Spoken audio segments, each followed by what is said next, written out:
Basta imaginar a seguinte cena tática, tipo, uma viatura policial está em altíssima velocidade, sirenes ligadas, perseguindo um carro suspeito que tenta escapar a qualquer custo. Uhum, o famoso acompanhamento tático. Exato.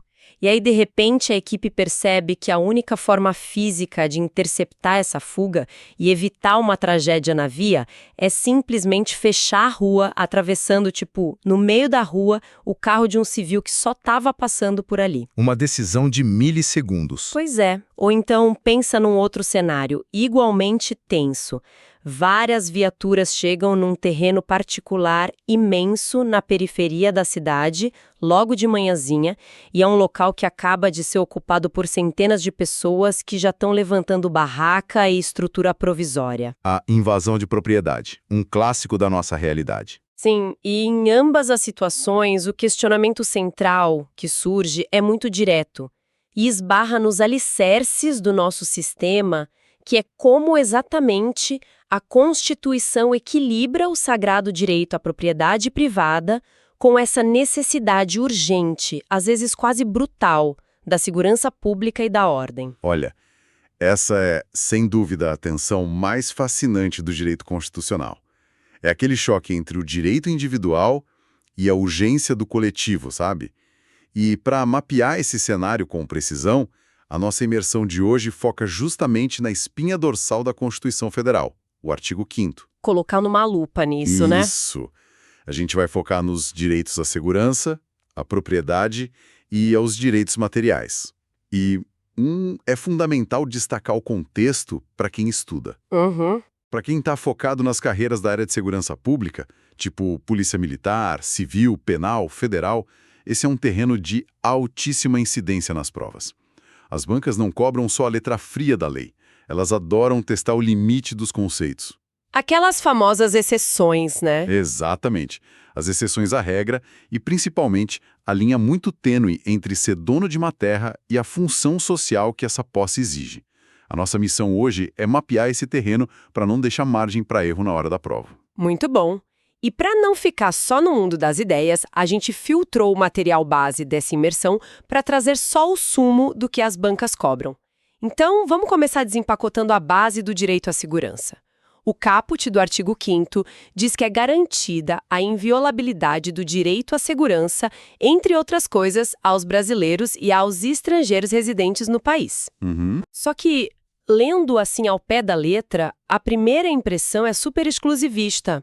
Dá a entender que um turista, tipo de passagem no Rio de Janeiro, ou um apátrida, ficaria desprotegido. Como que isso funciona na prática? Essa é a típica pegadinha. A literalidade do texto precisa ser confrontada com o entendimento consolidado. O turista não está desprotegido de jeito nenhum. Ah, maravilha! O nosso material é bem claro ao mostrar que essa proteção constitucional abraça também o estrangeiro em trânsito e o apátrida. Porque o direito à segurança deriva da dignidade humana, né? Não exige um visto permanente. Faz total sentido. E tem um detalhe mais interessante ainda para quem resolve questão de alto nível, que é... Qual? Essa garantia abrange até mesmo as pessoas jurídicas. Espera aí. Pessoa jurídica, tipo, como que uma empresa, uma rede de supermercado, por exemplo, vai ter direito à segurança se ela não tem uma vida física para ser ameaçada? É que a gente costuma limitar a palavra segurança à integridade física, sabe? Mas para a pessoa jurídica, o direito à segurança se manifesta como segurança patrimonial e jurídica. Ah, entendi. Uma empresa precisa da garantia de que a sede dela não vai ser invadida do nada, que os contratos vão ser respeitados, que os bens não vão ser confiscados sem um processo legal. É a proteção do patrimônio para a economia girar. Nossa, isso cria uma ponte lógica muito boa para o nosso próximo ponto. Porque se a segurança é um direito de todos, até da empresa, alguém tem que garantir isso na rua. E aí a gente cai no artigo 144, que define a segurança pública como dever do Estado. Isso. Preservar a ordem pública, as pessoas e o patrimônio. E elenca as polícias. Mas a grande questão que a gente extrai do material não é sobre quem compõe a polícia, e sim sobre o que amarra eles. Se o policial é a última linha de defesa da sociedade, ele pode cruzar os braços. O Estado permite que policial faça greve? Atenção máxima aqui, porque isso cai muito em prova policial. A resposta é um gigantesco não. Zero greve. Zero. O exercício do direito de greve sob qualquer forma é absolutamente vedado a todos os servidores que atuem diretamente na área de segurança pública. A restrição é total, e a lógica é manter a continuidade do serviço essencial. Sem segurança não tem comércio, não tem saúde, não tem nada. Caramba, é uma restrição pesada, né? O agente garante o direito de todo mundo, mas perde a ferramenta de reivindicação. É o sacrifício da farda. E vai além, viu? Normas estaduais podem inclusive proibir que policiais participem de manifestações de apreço ou desapreço a autoridades. A corporação armada não pode ser um ator político na rua. A neutralidade tem que ser absoluta. Faz sentido, pelo monopólio da força. Bom, estabelecido que o Estado tem esse aparato contínuo, vamos entrar num conceito de propriedade. O direito à propriedade. Na cabeça de muita gente, a lógica é: comprei, tá pago, a terra é minha e o Estado não se mete. Olha, acreditar nisso é o caminho mais rápido para o candidato errar a questão. É a armadilha do senso comum, né? Com certeza, a propriedade é garantida. Mas a propriedade não é um direito absoluto. A regra de ouro aqui, o grande limitador, é que a propriedade tem que atender à sua função social. Mas como que o Estado mede isso? Ter escritura não é um escudo mágico? Não mesmo. O direito de ser dono carrega um dever. Tem até tratado internacional reforçando isso, permitindo que a lei subordine o uso do bem ao interesse social e combata a exploração e a usura. Se você tem um latifúndio que não produz absolutamente nada, ou um prédio enorme abandonado no centro só para especulação, essa propriedade não está cumprindo a função social, então ela fica vulnerável à intervenção. Nossa, muito bom. E falando em propriedade, tem aquele debate sobre o conceito de casa. Se a casa é asilo inviolável, o que conta como casa hoje em dia? Quarto de hotel entra na dança? Entra sim. O conceito de casa tem um sentido amplo no direito. Quarto de hotel ocupado, consultório médico, escritório de advocacia. Se é um ambiente privado com expectativa de privacidade, é considerado casa. Mas não é absoluto também, né? Exato. Tem exceções como flagrante delito, desastre, prestação de socorro ou ordem judicial durante o dia. E já que estamos falando de exceções, vamos falar da pequena propriedade rural, que as bancas amam. Imagina um agricultor dono de um sítio pequeno que tira dali o sustento da família, vem uma seca, ele perde a safra e não consegue pagar o empréstimo que pegou para plantar. O banco pode ir lá e leiloar a terra dele? Cuidado com essa pegadinha. A resposta é não. A pequena propriedade rural, desde que seja trabalhada pela família, não será objeto de penhora para o pagamento de débito decorrente da sua atividade produtiva. Mas, tipo, se o banco não pode tomar a terra, não fica mais difícil para o agricultor conseguir crédito? Fica. É um risco para o banco, claro. Mas o Estado faz uma escolha humanitária muito clara aí, entre o risco financeiro do banco e o risco de uma família inteira ficar sem teto e sem ter o que comer. O Estado protege a família. É a função social garantindo a dignidade. Sensacional! E saindo do mundo físico? E as ideias? O direito autoral de um livro ou de uma música? Como a Constituição protege isso? O autor tem o privilégio vitalício e exclusivo de uso, publicação e reprodução da obra dele. Enquanto ele for vivo, a exclusividade é absoluta. E quando o autor morre? A família fica recebendo os royalties para sempre? Aí que está o detalhe de prova. O direito é transmissível aos herdeiros, mas apenas pelo tempo que a lei fixar. Ah, então não é eterno. Não. Depois desse prazo, cai em domínio público. A ideia é recompensa o criador, mas depois tem que voltar para a sociedade para gerar mais cultura. Fechou. Então, se a propriedade não é absoluta e precisa ter função social, a gente chega no grande duelo das provas, que é quando o Estado precisa pegar o seu bem. Desapropriação versus requisição administrativa.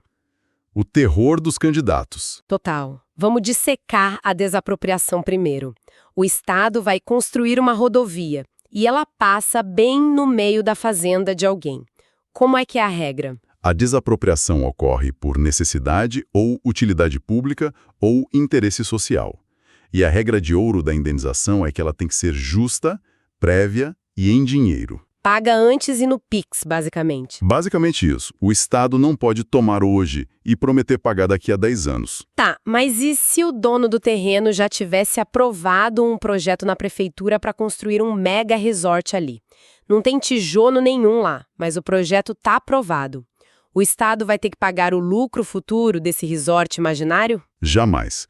O licenciamento da obra não impede a desapropriação e o valor dessa obra futura não entra na indenização. O Estado indeniza o que existe no terreno agora, não a expectativa de lucro. Uma trava anti-especulação perfeita. E é no caso de uma invasão de terras. O pessoal invade exigindo desapropriação para a reforma agrária. O que rola com o processo? Anota aí. O processo expropriatório é imediatamente suspenso. O Estado não negocia sob coação. Se a invasão acelerasse a desapropriação, a lei estaria incentivando a invasão, né? Então o relógio para. Muito inteligente isso. Agora vamos girar a chave para requisição administrativa. Voltando àquela nossa cena inicial. O policial está na rua correndo atrás do bandido, o carro dele quebra, ele para um civil e fala, segue aquele carro. Isso existe na lei? Existe e está no artigo 5º. No caso de iminente perigo público, a autoridade pode usar propriedade particular. O gatilho não é o planejamento de uma obra, é a urgência. E a conta disso? Como que fica a indenização na requisição administrativa, já que na desapropriação a gente viu que é prévia? Essa é a diferença crucial que despenca em concurso. Na requisição administrativa, a indenização é ulterior, ou seja, posterior. E o mais importante, só é paga se houver dano. Entendi. Então, se o policial pegou meu carro, prendeu o cara e me devolveu o carro intacto, com o tanque cheio, o Estado não me deve nada. 0. Se não teve dano, não tem indenização. Foi só sua contribuição como cidadão para resolver um perigo público iminente. Perfeito, muito claro. E escalando isso para cenários mais extremos de crise. Como fica o direito de propriedade no estado de defesa? O estado de defesa é decretado pelo presidente em locais restritos para lidar com calamidades graves ou instabilidade. E aí medidas extremas são permitidas, tipo a quebra do sigilo de comunicações e a requisição de bens. Eles podem simplesmente requisitar os bens das empresas, por exemplo? Sim, para garantir a ordem e o suprimento básico, o direito material é suspenso temporariamente em prol da coletividade. Caramba! E falando em bens nas mãos do Estado, a polícia vive apreendendo carros de luxo e jatinhos de facções criminosas. Esses bens podem virar viatura ou ficam apodrecendo no pátio. Podem e devem ser usados.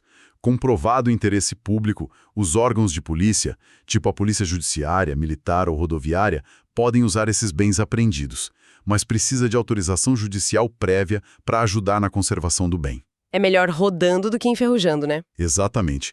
E quando eles vão a leilão, tem uma regra sensacional. Eles vão a leilão eletrônico por no mínimo 50% do valor.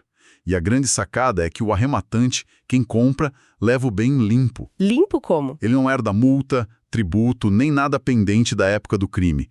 A ficha zera para proteger quem está comprando. Nossa, excelente para descapitalizar o crime. Bom, a gente está chegando na reta final, então queria pedir para você fazer uma recapitulação rápida. Como é que o futuro policial deve estruturar isso na mente? Vamos lá. 4 palavras-chave para o mapeamento mental na prova. Primeiro, segurança plena. Protege todo mundo, até o estrangeiro de passagem e a pessoa jurídica. Segundo, a função social, que é o limite da propriedade. Ela nunca é absoluta. As exceções, né? Isso. O terceiro ponto são as exceções. Lembrar sempre que a pequena propriedade rural familiar não se penhora por dívida da própria produção. E quarto, a diferença de ouro das indenizações. Desapropriação paga antes e em dinheiro. Requisição paga depois e só se quebrar. Brilhante! E para a gente encerrar, vou deixar uma reflexão aqui fora da caixa. A gente falou de invadir terra física, apreender carro, mas no mundo digital, como será que essas regras de requisição e desapropriação vão funcionar com bens virtuais? Imagina o Estado tendo que requisitar um banco de dados hospedado em outro continente para evitar um colapso. É um terreno totalmente novo para o direito pensar. Nossa, é uma baita reflexão. O direito vai ter que correr atrás da tecnologia, com certeza.